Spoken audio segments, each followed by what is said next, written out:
आज की जो टॉपिक है उसमें लिखिए आध्यात्मिक चिकित्सा। प्राकृतिक चिकित्सा आप सभी ले रहे हैं, उसकी जो मुख्य अंग है वो है, उसके एक अंग है आध्यात्मिक चिकित्सा। थोड़ी देर के लिए अपने आप को मृत्युंजय सभागार के अंदर ही बांधें, और जैसा अभी सर ने भी बताया कि मन ही हमें बांधता है और मन ही मुक्त करता है। थोड़ी देर उस मन को बांधे इस मृत्युंजय सभागार के अंदर। हेडिंग डालेंगे आध्यात्मिक चिकित्सा। कहते हैं कि आध्यात्मिक चिकित्सा लिखेंगे विचार, मन, भावनाएं, विचार, मन, भावनाएं, इच्छाएं, कामनाएं एवं मन, विचार, भावनाएं, इच्छाएं, कामनाएं एवं चित्त की परिष्कार के माध्यम को या परिष्कार की विधा को आध्यात्मिक चिकित्सा कहते हैं। ये कहीं नहीं मिलेगी आपको। हमारा विचार, हमारा मन, हमारी भावनाएं, हमारी इच्छाएं, कामनाएं और चित्त जो कल की परिष्कार की विधा को, परिष्कार में शुद्धिकरण, परिमार्जन, धोना, पवित्र करना, आध्यात्मिक चिकित्सा। अब मन किसे कहेंगे? मन पर तो खूब चर्चाएं चल रही है ना। मन किसे कहेंगे? मन है सबके पास? सबके पास कोई ऐसा जिसके पास मन ना हो? सबके पास मन है। मन है कि मानता नहीं है। मन ही था जिसे बलात् गुरुजी ने पकड़ करके यहाँ ले आए इस ठिठुरती ठंड में कि चलो शरीर को थोड़ा स्वस्थ बना लो, है ना। तो मन किसे कहेंगे बताइए थोड़ा। वो तो गीता क्या श्लोक बता रहे हैं, मन कहेंगे किसे? लिखिए विचारों के समूह को मन कहते हैं। परम पूज्य गुरुदेव ने बहुत सरल कर दिया है परिभाषाओं को। विचारों के समूह को मन कहते हैं। सारे विचार एक जगह जहाँ इकट्ठा होना शुरू हो जाए वह मन का निर्माण होता है। मन का वैसे कोई अस्तित्व नहीं है। जैसे किडनी को निकाल के हम दिखा सकते हैं, वैसे मन को कहीं चिमटे से पकड़ के नहीं दिखा सकते ये मन है देख लो। विचार जैसे जैसे इकट्ठा होते आते हैं, तालाब कैसे बनता है? बूंद बूंद पानी से तालाब बनता है ना। तालाब को समाप्त करना कैसे करेंगे?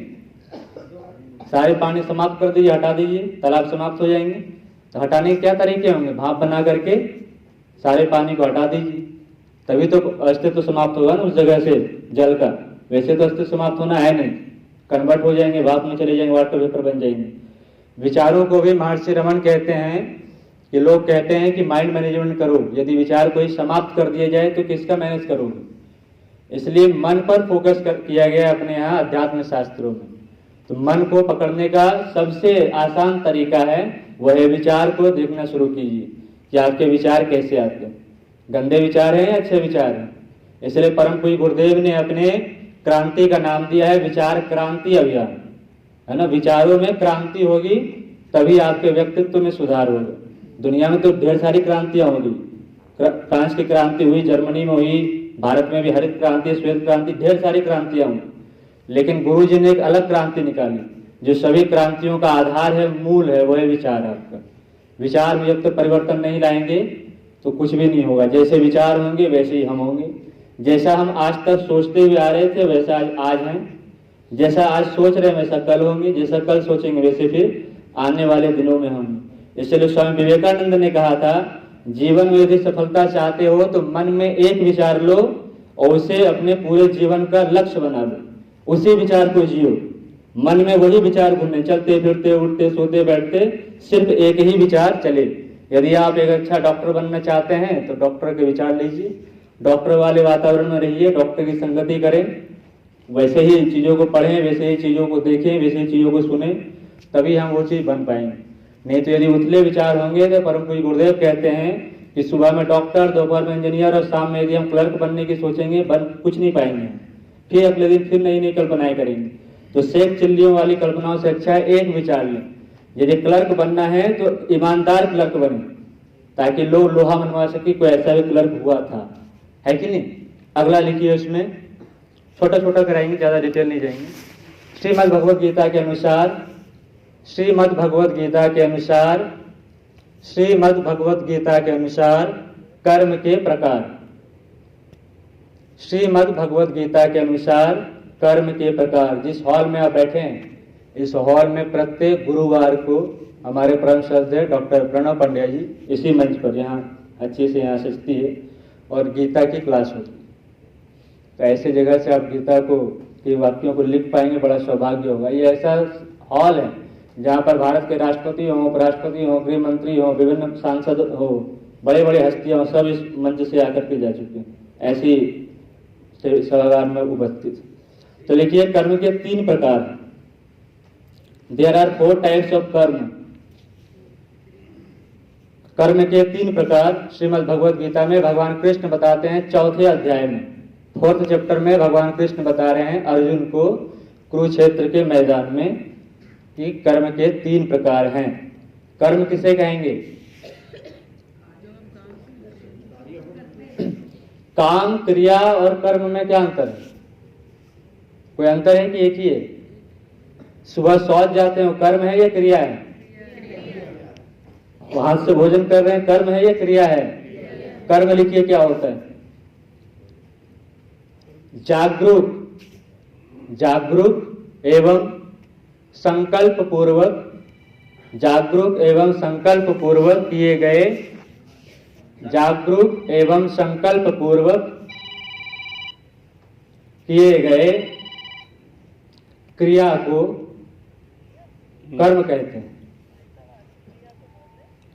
जागरूक अवस्था में होनी चाहिए, जो अभी सर ने बताया कि कॉन्शियस माइंड, अनकॉन्शियस माइंड और सुपर कॉन्शियस। कॉन्शियस अवस्था में जागरूक हो, होशो हवास में हो और संकल्प हो उसके साथ। जैसे हम लोग कराते हैं ना पूजा पाठ में, हम विष्णु विष्णु विष्णु श्रीमद् भगवतो महापुरुष से विष्णु आज्ञा विरोध मानस से करते हैं, उसमें ये संकल्प लेते हैं। जैसे यज्ञ करते हैं, उसमें संकल्प लेते हैं। कोई भी काम, बड़ा काम करते हैं, अनुष्ठान, उसमें संकल्प लेते हैं। हम क्या कर रहे हैं? कर्म कर रहे हैं। होशो हवास में जो करें वो है कर्म। ठीक है, पहला समझ गए। क्रिया को कर्म नहीं कहेंगे। क्रिया चलना फिरना उठना बैठना कर्म नहीं है, क्रिया है, केवल एक्टिविटी करना है वो। और कर्म जो है वहां जागरूक होना चाहिए और संकल्प होना चाहिए, तब होंगे कर्म। उसी में अगला लाइन लिखिए, कर्म बंधन का कारण होता है। इसे ही भगवान ने कहा है गहना कर्मणो गति, कर्म की गति गहन है। कर्म बंधन का कारण है, क्योंकि आपने उसके साथ अपना स्वार्थ जोड़ दिया। पुत्रेष्टि यज्ञ इसलिए कराएंगे कि हमें पुत्र की प्राप्ति हो, तभी तो हम कराएंगे, तो क्यों कराएंगे? तो हमने अपना स्वार्थ जोड़ा, इसलिए वो है कर्म।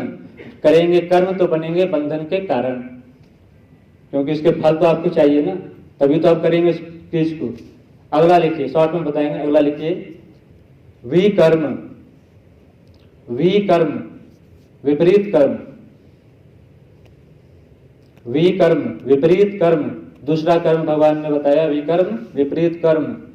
शास्त्रों में जो निषेध है, शास्त्रों में जो निषेध है, उन क्रियाओं को करना विकर्म है। जैसे चोरी करना, डाका डालना, झूठ बोलना, प्राकृतिक नियमों का पालन आप नहीं, जैसे हम कुछ लोग नहीं कर पाते हैं, समय से जगना, समय से सोना, कच्चा आहार लेना, गरिष्ठ भोजन ना लेना, ये सब लोग करते हैं पटांग चीजें, ये सब ये विकर्म जो शास्त्रों में निषेध है, जो शास्त्र विरुद्ध कर्म है, वो सभी विकर्म है। इसका क्या फल होगा? रोगों को आमंत्रित करता है। विकर्म करना हमारे रोग शोक दुख कारणों को आमंत्रित करता है, यह है विकर्म। जो निषेध है, जिसे मना किया गया है शास्त्र में, वो है विकर्म। तीसरा लिखिए, अकर्म। तीसरा लिखिए, अकर्म। परमात्मा के कार्यों को करना, परमात्मा के कार्यों को करना, सिंपल समझिए, परमात्मा के कार्यों को करना अकर्म है। जैसे परमात्मा ने कहा गुरुकुल का निर्माण करो, अपने संस्कृति का विस्तार करो, गौ माता की सेवा करो, वृक्षारोपण करो, प्याऊ बनाओ, ये सब क्या है? परमात्मा का काम। मंदिर के चौखट पर नाक रगड़ना, माथा फोड़ना परमात्मा का काम नहीं है। परम पूज्य गुरुदेव ने कहा था, शेर के बच्चे हो, शेर बन के रहो, बकरी की तरह मैं मत करो मंदिरों में जाकर के। तो जैसा कल बताया गया था, जैसे गायत्री मंत्र में उस प्राण स्वरूप, दुख नाशक, शुभ स्वरूप, श्रेष्ठ, तेजस्वी, पाप नाशक, देव स्वरूप कौन है? हम ही। ये 7 गुण हमारे ही अंदर है। उस चीज को जगाने का नाम है गायत्री मंत्र। तो यह कर्म को ही भगवान श्री कृष्ण ने गीता में कहा है कि अकर्म करो। अकर्म जब हम करेंगे तो हम परमार्थ के भाव से करते हैं, इसलिए बंधन का कारण नहीं होता, मुक्ति का कारण होता है। ठीक है, अकर्म हमें मुक्ति प्रदान करता है। जिसे मोक्ष चाहिए, मुक्ति चाहिए, वो अकर्म करना शुरू कीजिए, परमात्मा के काम को करना शुरू कर दीजिए। गरीब बच्चों को पढ़ाइए, बाल संस्कार शाला चलाइए, गरीब जिन्हें कपड़े ना हो कपड़े दीजिए, भोजन ना हो भोजन दीजिए। जो यही तो परमात्मा का विराट स्वरूप है ना, सहस्र शीर्षा पुरुष कौन सा, यही तो है ना परमात्मा का विशाल समाज। जो ये परमात्मा का स्वरूप है, इसकी सेवा करेंगे तो हम परमार्थ का काम करेंगे, जहाँ अपना कोई स्वार्थ ना, निस्वार्थ भाव से किए गए हर कर्म परमार्थ का काम है, परमात्मा के लिए काम। ये 3 थे। अगला लिखिए अंतिम। युग ऋषि पंडित श्री राम शर्मा आचार्य के द्वारा, युग ऋषि पंडित श्री राम शर्मा आचार्य के द्वारा बताए गए कर्म के प्रकार। युग ऋषि पंडित श्री राम शर्मा आचार्य, युग ऋषि पंडित श्री राम शर्मा आचार्य के द्वारा बताए हुए कर्म के प्रकार। परम पूज्य गुरुदेव ने इसको और सरल किया है, इन तीनों चीजों को, और इसे हमारे स्वास्थ्य से जोड़ा है। सबसे आसान गुरु जी ने ये कर दिया। अब तक की जितने भी अध्यात्म की धाराएं थे, सभी का सर्दीकरण यदि इन्होंने किसी ने किया है, वो है युग ऋषि पंडित श्री राम शर्मा आचार्य, जिनकी गोद में आप सब बैठे हुए। पहला लिखिए संचित कर्म। पहला कर्म लिखिए संचित कर्म, डिपॉजिट, जैसे पैसे जाकर के हम बैंक में जमा करते हैं। संचित कर्म किसे कहेंगे?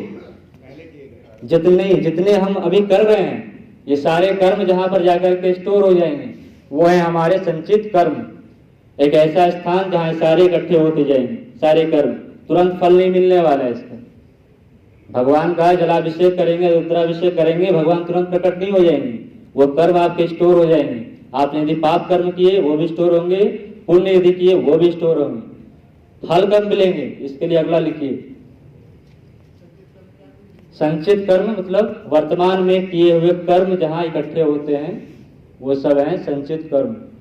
जो भी आप काम कर रहे हैं, गरीब व्यक्ति को यदि आपने देखा और करुणा से हृदय यदि भर गया और आपने आपके पास जो थे सब जाकर के दान कर दिए, कहाँ इकट्ठे होंगे? संचित कर्म। स्वामी विवेकानंद के बारे में कहा जाता है कि जब माता उनकी चली जाती थी बाहर, तो सारी खिड़की की बाड़ी बंद कर देती थी। क्यों बंद करती थी? क्योंकि खिड़की से यदि कोई भिखारी दिख जाता था, विवेकानंद अपने घर में जो वस्तु दिखे उठा करके तुरंत दान कर देते थे। ये थे विवेकानंद। ये आध्यात्मिक पुरुष के लक्षण है, गुण है। करुणा से लबलबाया हुआ हृदय, वो है आध्यात्मिक पुरुष के लक्षण। यह संचित कर्म है। वर्तमान समय में जो किए हुए हमारे कर्म हैं, वो जहाँ इकट्ठे हो जाते हैं, पाप हो या पुण्य हो, वो सारे संचित कर्म में के नाम से जाने जाते हैं। अगला लिखिए क्रियामान कर्म। अगला कर्म लिखिए क्रियामान कर्म। क्रियामान कर्म किसे कहेंगे? जैसे दौड़ते, जैसे आप आंख बंद करके गाड़ी चला रहे हैं, मतलब फुल स्पीड में, कहीं ना कहीं एक्सीडेंट हो गई, कहीं ना कहीं जाकर ठोकेंगे या तुरंत रिजल्ट मिलेगी आपको। इसी प्रकार से जैसे आपने जैसे कोई किसी ने जहर खाया, मर गया, तुरंत जो इंस्टेंट जो रिजल्ट देता है वो है आपका क्रियामान कर्म। तत्काल प्रभाव देने वाला, तत्काल फल देने वाला जो है वो है क्रियामान कर्म। कोई दौड़ते हुए जाए और पैर में मोच आ जाए, कोई गाली दे करके जाए, कहीं कुछ अनहोनी हो जाए, तुरंत इंस्टेंट रिजल्ट देने वाला जो कर्म है वो सब है क्रियामान कर्म। एक हाथ से दीजिए, दूसरा हाथ से पाइए, वो है क्रियामान। लेकिन सबसे महत्वपूर्ण जो तीसरा लिखे प्रारब्ध कर्म। तीसरा और अंतिम और सबसे महत्वपूर्ण है प्रारब्ध कर्म। प्रारब्ध कर्म किसे कहेंगे? अब याद कीजिए संचित कर्म को अपना। संचित कर्म जो हमने पाप और पुण्य किया था, जब वो पकते हैं तब उसका फल कहाँ मिलता है? आकर के प्रारब्ध कर्म में। यदि आपने अच्छे कर्म किए होंगे तो उसके अच्छे प्रभाव दिखेंगे प्रारब्ध के रूप में। यदि आपने बुरे काम किए होंगे उसके बुरे फल दिखेंगे आपके प्रारब्ध के रूप में। कैसे? जैसे राजा दशरथ ने किसे तीर मारे थे? श्रवण कुमार को। श्राप मिला था, किनका श्राप मिला था? माता पिता का। कुछ भोगना पड़ा उनको। इसलिए गुरुदेव ने कहा, जब परमात्मा ने स्वयं को नहीं बचाया, अपने माता पिता को नहीं बचा पाए, अपने पुत्र को नहीं बचा पाए, तो क्या हमें बचा लेंगे? भगवान राम जब रामावतार में थे तो छुप करके किसे तीर मारे थे? कृष्णावतार में मरना पड़ा भील के तीर से। तो भगवान अपने भी कर्म बंधनों को काट नहीं सकते, इसलिए कहा गया गहना कर्मणो गति, बचो कर्म से। तो इसलिए जब तक हम अपने कर्मों को नहीं देखेंगे तो हम भोगते रहेंगे इस चीज। आज फिर कुछ कर्म करेंगे, फिर एक जन्म आएगी, फिर उस जन्म में करेंगे, फिर जन्म आएंगे, ऐसे चलता रहेगा हमारा। जैसा भाई साहब ने बताया 84 लाख योनि है, तो 84 लाख योनियों में घूम घूम करके ऐसे भटकते रहेंगे। फिर मनुष्य वो भी है जो रोड पर बैठ करके भीख मांग रहा है, मनुष्य वो भी है जो लंगड़ा लूला, वो भी मनुष्य है। कहा गया शास्त्रों में कि 4 लाख बार मनुष्य की योनि में जन्म होता है, लेकिन अच्छे खासे जन्म केवल एक बार मिलते हैं कि परमात्मा की भक्ति भी हो और ऐसे सदगुरु के शरण में बैठ करके उनकी बातों को इन कानों से सुनने का और इन हाथ और पैरों से काम करने का सौभाग्य मिले, सिर्फ एक बार मिलता है। मनुष्य का जन्म तो 4 लाख बार है। कभी अब लंगड़े लूले घसीटते फिरते सब चलेंगे आप, लेकिन सर्वगुण संपन्न सिर्फ एक बार बनेंगे। और उसमें भी पंडित श्री राम शर्मा आचार्य ऐसे सदगुरु के चरण में बैठना, उनके विचारों को सुनना, उनके हाथ से लिखे हुए पन्नों को पढ़ना और उनके काम को करना मनुष्य जीवन का सर्वोत्तम सौभाग्य। इसलिए इस जन्म को बचा करके चलना होगा और हर अपने काम को देख करके चलना पड़ेगा। यह है प्रारब्ध कर्म। प्रारब्ध के विषय में तो ढेर सारी बातें वो सब पढ़ते रहते हैं, लेकिन हर क्षण फोकस करें कि प्रारब्ध हमारा ना बने। इसके लिए क्या करना होगा? अकर्म। गीता में से भगवान कृष्ण ने कहा कि प्रारब्ध ना बने तो करो अकर्म। किसी भी काम को करने के पीछे अपनी इच्छाओं कामनाओं को न जोड़ो, नहीं तो अपनी इच्छा यदि कामना जोड़ेंगे तो उसे पाने के लिए फिर से हमें आना पड़ेगा। इसके लिए बस एक कहानी सुना के समाप्त करेंगे। एक सन्यासी हुए रामकृष्ण मिशन में, सन्यासी थे उस समय, और रामकृष्ण मिशन जो अपना बेलूर मठ है कोलकाता में, विदेशी महिलाएं और विदेशी पर्यटक आते हैं। एक बार विदेशी कोई लड़की आई और वो सन्यासी थे, उनके मन में वासना जन्म लिए और उन्होंने कहा काश, बस इतना ही उन्होंने कहा, काश मैं इसके साथ होता। अब ये काश जो एक छोटी सी घुस गई दिमाग में, उस काश ने फिर उस सन्यासी को अगला जन्म दिया और इस बार जन्म उनका हुआ था बिरला जी के परिवार में, बड़े अच्छे परिवार में। भगवान कृष्ण ने कहा जहां साधना छूटती है अगला जन्म वही मिलता है। पुण्य कर्म थे, पुण्य कर्म के कारण जो हमें अच्छे घर मिले, अच्छे धन संपत्ति, बिरला परिवार में जन्म हुआ। क्या चाहिए? जिस जमीन पर हम बैठे हैं बिरला परिवार का जमीन रहा है कभी, तो बिरला परिवार में जन्म हुआ। पढ़ने के लिए वो लंदन गए, लंदन में उस लड़की का भी दोबारा जन्म हुआ, दोनों एक दूसरे से मिले भी, शादी भी हो गई दोनों की। लेकिन फिर दोनों घूमते हुए कभी, क्योंकि बिरला यहीं के थे, वो घूमते हुए बेलूर मठ कहीं से पहुंच गए। जब बेलूर मठ जब पहुंचे तो उनकी पूर्व जन्म की स्मृति जागृत हो गई, क्योंकि पुराने जन्म में तपस्वी थे, योगी थे। जब जागृत हुई, जब याद आई उनको, तो जब ये बात जब याद आ गई कि मैं इस कारण से मेरी दोबारा जन्म हुई है, तत्क्षण उन्हें फिर से संन्यास हो गया और वो वैरागी हो गए। तो जब सन्यासी योगी महात्मा नहीं बच पाए इन चीजों से, तो फिर हमारी क्या हैसियत?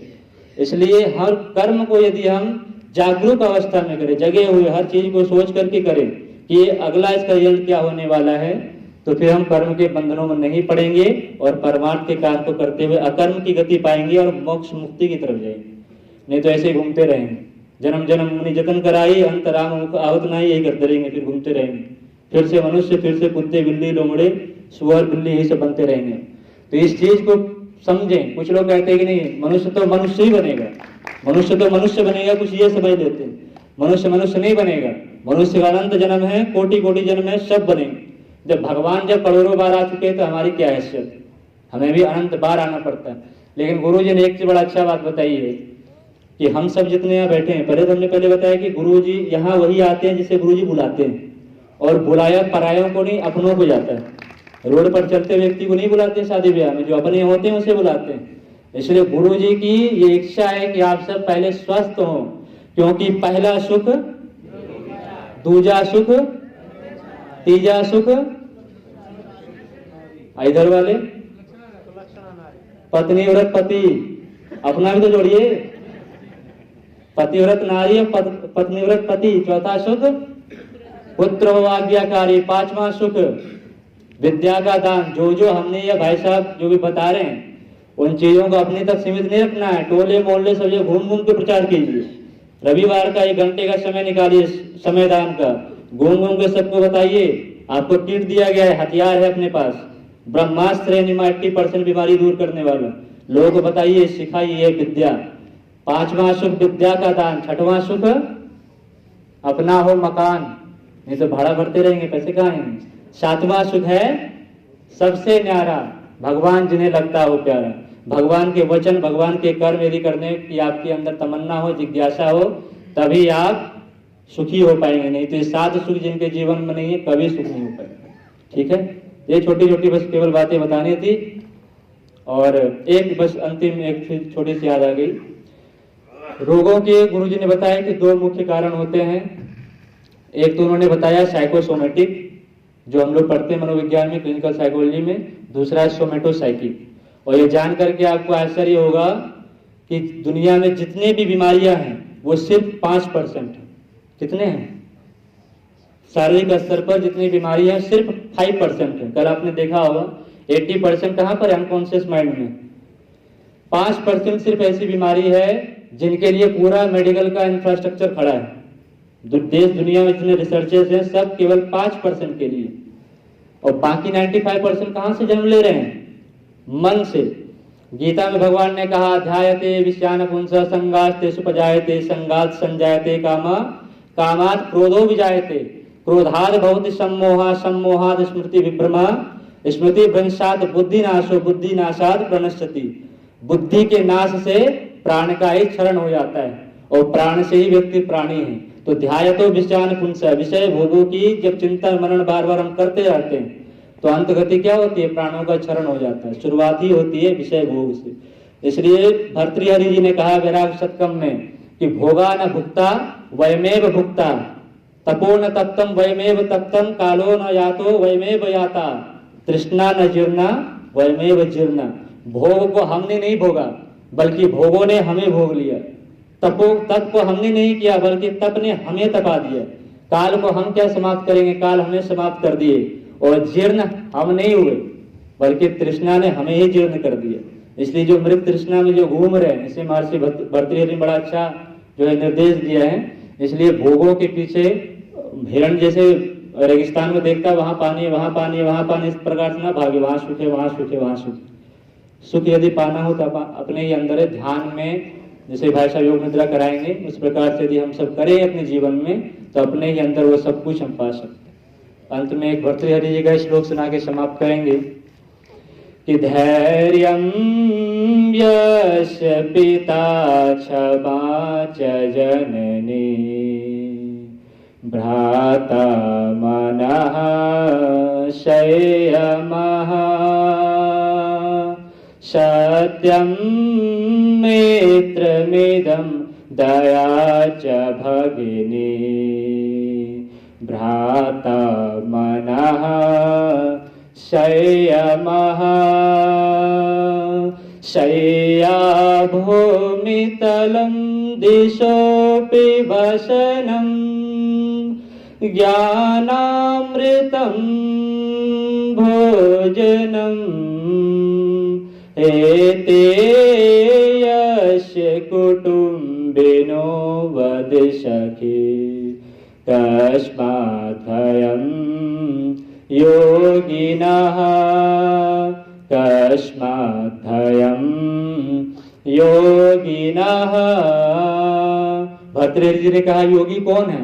धैर्य जिसका पिता है, क्षमा जिसकी माता है, सत्य जिसका मित्र है, और जिसकी शैया भूमि ही जिसकी शैया है, दिशाएं जिसके वस्त्र हैं, ऐसे योगी को किसका भय है? इसलिए भय न करें, भय ही मृत्यु का कारण है। इसलिए विवेकानंद ने कहा माँ भई माँ भई माँ भई, डरो नहीं डरो नहीं डरो नहीं। आज का एकमात्र यदि कुछ समाधान है तो परम पूज्य गुरुदेव की 3200 साहित्य में से कोई भी एक साहित्य को आप पकड़ लीजिए, वो साहित्य इस भय से मुक्ति कराने का मार्ग। ठीक है, बस इतना ही। वही परम पूज्य गुरुदेव की, परम वंदनीय माता जी की, दादा गुरु महाराज की, प्रज्ञेश्वर महादेव की, युगाधिपति महाकाल की, सभी को प्रणाम। ओम शांति। बातें गहरी तो नहीं लगी।